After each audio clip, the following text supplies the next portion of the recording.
এখানে ওয়ার্কশপ করা হয়েছে নন্দীগ্রাম দেশপান লাইনের 9.5 কিলোমিটার কাজের জন্য এখানে ওয়ার্কশপ বানানো হয়েছে। রাতের বেলা এখানে আলো আঁধারের খেলা, বাকি চারিদিকে অন্ধকার। এই নন্দীগ্রাম স্টেশন কিছুদিন পরে আলোক ঝলমলে হয়ে উঠবে। এখানে ট্রেনের হুইসেল বাজবে, বহু মানুষের আনাগোনা হবে, ব্যস্ত হয়ে পড়বে এই নন্দীগ্রাম স্টেশন। এখন যেন চারিদিকে নিস্তব্ধতা, অন্ধকার আচ্ছন্ন, নীরব, ঘুটঘুটে অন্ধকার, গা ছমছমে ভাব।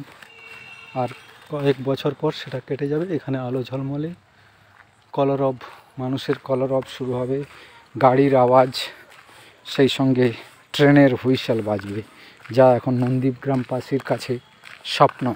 সেই স্বপ্ন হয়তো আগামী 2026 সালের মধ্যে পূরণ হয়ে যেতে পারে। সব কিছু যদি ঠিকঠাক থাকে 2026-এর মধ্যে নন্দীগ্রামবাসীর স্বপ্ন পূরণ হবে। এই দেখুন এই চিত্র।